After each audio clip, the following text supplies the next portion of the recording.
What's up, tribe? How you guys doing? Go ahead and hit that subscribe button, and I hope you like this video. This is Love After Lockup, Season 3, Episode 49. Listen, I just work here. So, we start off this episode with Sean and Sarah. Sean, he has moved into Ohio. He found himself a house. He's renting a nice 2-bedroom home. He said he's got a job managing an auto mechanic spot, which is similar to what he was doing when in Vegas. So it seems like he sort of landed on his feet, even though he packed up and moved halfway across the country when ain't nobody asked him to. But it seems like he landed on his feet. But the problem is he still ain't seeing Sarah.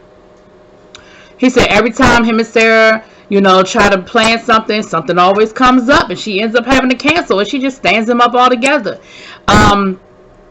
He's like, listen, I'm tired of the phone calls and text messaging. Like, that's what we was doing in jail. Shit. You know what I mean?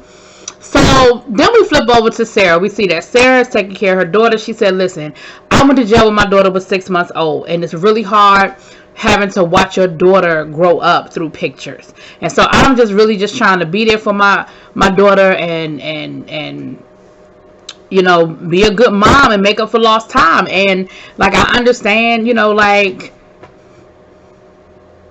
I'm not, things just didn't work out the way I thought they were going to work out when I was in jail. No, they worked out exactly how you thought they was going to work out. What you didn't anticipate was that he was going to move his happy ass across the country and you was going to have to deal with him on a day-to-day basis. That's the part you didn't know about.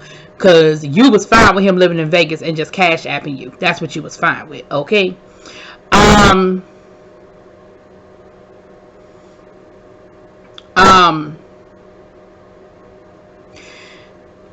We see her with her friend from jail. She's getting her hair dyed and she's telling her, listen, he gives me money and he does this for me and he does that for me. And her friend was like, okay, but she's like, but I don't ask him to do it, but you take it. I didn't ask him. He moved all the way over here. I didn't ask him to move over here. You right. That ain't on you at all. So then we see Sean talking to his ex-wife, who I don't even know why she's entertaining his ass. But she's actually telling him, listen, so you are still giving this woman money that you could be giving to me and giving to your kids to help take care of your kids. He said he's giving this woman $4,000 or $5,000. So on top of packing up everything and moving halfway across the country away from your kids, you are still giving this woman money in the multitudes of thousands of dollars, and you ain't seen her, you ain't talked to her, you ain't done nothing. She said you need to give her an ultimatum. Like, you out there, you not seeing her, you're not spending any time with her. Like, that's not what you thought was going to happen. So you really need to put your foot down. Like, you need to put your foot down and be like, hello, what's going on? And so later on in the episode, child, we see Sean put his foot down and try to tell her that she needs to do better, and he ain't come out here for that. And either they gonna spend some time together, or he just gonna have to leave and he's gonna cut her off.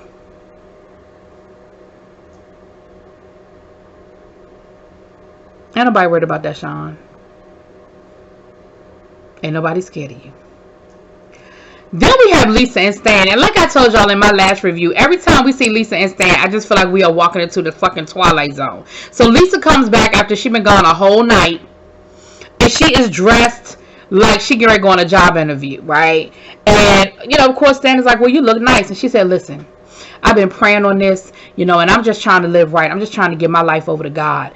And, I just feel like we need to go and talk to a pastor. I've called a church, and a church I'm thinking about going to. A friend recommended it to me, and we need to go talk to the pastor. So I need you to come on with me. I need you to put on some clothes, and I need you to come with me.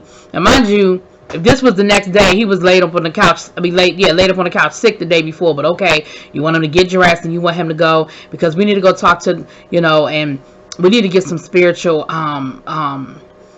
therapy. We need to get some counseling. Yeah, it was like the Twilight Zone. I'm like, what? And don't get me wrong, you can be saved at any point in time. Like, it don't change. Like, God, we don't know when, where, how God gonna call on people. So I'm not trying to question or judge if this woman is really truly feeling the call of Jesus. I'm not saying that.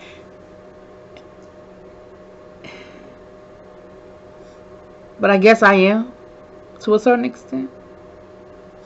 So then they get in the car and they drive over to this church, and they sit down and they talking to the pastor, and she is telling the pastor all their business, and that pastor is sitting there looking at them like, what have I gotten myself into? Like, what is...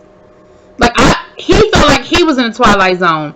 And then she gonna tell him, well, you know, we're sitting here in the house of the Lord, so I'm not even gonna lie to you. You know, we met on a prison website, which basically is, you know, a place where you can set up dates and, you know, set up, you know, sex for exchange for money. I've been telling y'all all along that this was an arrangement. Have I not been saying that from the beginning? That this is an arrangement? And Stan is looking at like, I know she didn't just tell this man all my business. I know she did not just tell this man all my business. So he was like, listen, it ain't all about the money. Like, I really care about her. We've spent time together. It's not about the money. It's not all about the money.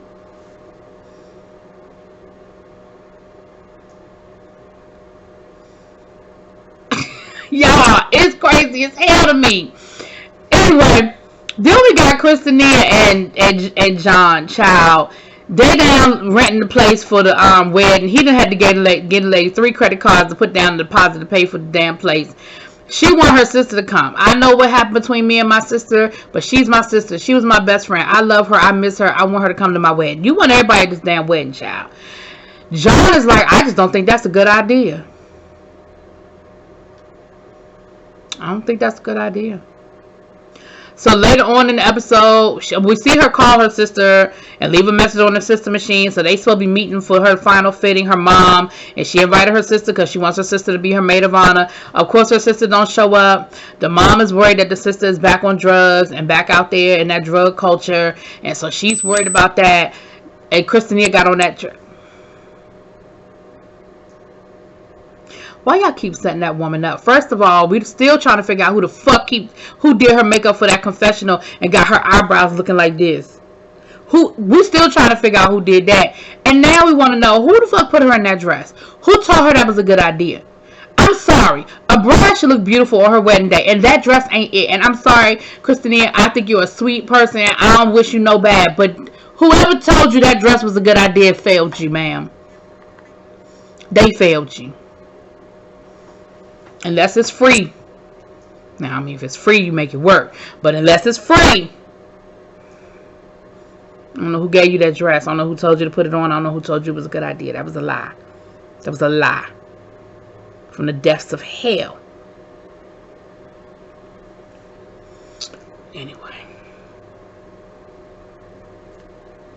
Then we got Marcelino and Brittany. Marcelino and Brittany then came up with this whole plan that they're going to go get their money. They, you know, they know where the guy is. So the guy is, from my understanding, the guy is actually in the house that they were renting out as that was supposed to be the sober house. And he is in there, and they suspect that he is back on drugs getting high. So they done rented them a U-Haul. They want to go and take, because they done bought all the furniture in the house. They done all these things. So if they can't get all their money back, they said they're going to pick that house dry. They're going to get all their stuff back and I guess try to sell it and salvage as much money as they can. So, child, they done set up and they done went, is Marcelino, is Brittany, and it's like 2 or 3 other people, and they done rolled up on this house. Well, first of all, they weren't even quiet and stealth about how they rolled up on the house. So the man saw them coming and immediately closed the door and locked it. So now they're yelling at him through the window, through the door, talking about some, come on out, stop being a punk, come on out and face me. What you don't want to face me? What you scared to face me? Come on out. Now, Marcelino went from, yeah, let's go get our money, to, oh shit, I gotta make sure my wife don't go to jail. And next thing you know, they was asking the cameras to shut the cameras down, and they was trying to get Brittany out of there. Because, see, Brittany tried to warn them. Brittany said, listen, if the cops ain't there, I'm telling y'all now, I'm going to be on 20. Now, if the cops are there, I'm going to be real polite. But if the cops ain't there, I'm going to be on 20, I'm telling you. And she tried to tell y'all last week and the week before that, the reason why she wasn't going all the way ham is because she know her and she know her temper. But y'all wanted to go over there at that man's house, or their house that the man done stole, whatever. Anyway, it's crazy because I thought the man was missing. I thought y'all didn't know where the man was. As far as I was concerned, y'all should have sat across the street until y'all caught him coming out the house, and y'all could have rolled up on him if y'all was going to do all that. Why y'all roll up on him and let him run in the house and lock the damn door? Now he on high alert. No. You wait till he come out the house and make a run down to the gas station to get him some cigarettes. That's where you pick him up. That's where you roll up on him. What is wrong with y'all? Don't y'all know better than that? Anyway. Child, then we got Puppy and Amber. I'm sick of Puppy and Amber, okay? They met meeting up for breakfast, and Puppy was like, listen, that is not how, don't roll up on me. Don't just show up don't just show up at my place. Like, that is not how you gonna get me to talk to you and get me back in your life. Like, that's not what's gonna happen. So Amber was like, well, I was just worried about you and I want you to do better. And Puppy was like, listen, I might not be doing it the way you're doing it. I may not be doing it as fast as you're doing it, but I'm trying to get it together. I'm trying to get my life together, and I really would appreciate you giving me credit, giving me an A for effort, okay? So Amber was like, well, who this dude you with? So she was like, that's my boyfriend, I guess. I mean, is he or isn't he? And Amber said, well, you risking your parole by living with this dude that you won't even say whether he your man or not. She was like, yeah, I know. She said, and I went by the house to see your mama. Your mama don't look too good. Like, she said, yeah, she been really sick. She's had to have a lot of surgery. She's going to the hospital a lot. But she ain't worried about me. Amber was like, what you mean she not worried about you? Like, she's legit worried about you. I was down there. She is worried about you. She not worried about me.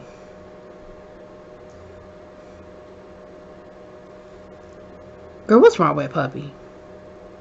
So then she gonna ask, Amber was like, so I thought you dated women. Like, what's up with you with this guy? She was like, no, I dated you. And that didn't work out too well for me. So me and I think his name is Eric, we doing what we do. And she was like, well, what about you and your boyfriend? Like, what made you get back with him? And she was like, cause, he's in the better, he's doing better. Sammy, he's doing better. He's matured. He's grown up. And Puppy was like, child, bye. She said, Amber was worried about me getting drunk. And Sammy is a whole drunk. But that's okay. She gonna find out the hard way. She gonna find out. So then they were like, she said, well, maybe we should go on a double date. Amber was like, what, me and Sammy and you and Eric? Okay, I guess. So they supposed to be going on a double date, child. So Puppy gets back home and old boy is like, where you been? What you been doing? Who was you doing it with? Because that's the other thing. She told Amber that he's a little controlling. And Amber was like, girl, you need to like check that. Like, that's one step away from abusiveness. Like, you talking about something he's controlling. What you mean he controlling? Like, that's not cute. That ain't cool. So she goes home and, he like, where you been? Who you been with? And she said, well, I was with Puppy. He was like, oh, that girl that came over here banging on my door? She was like, yeah.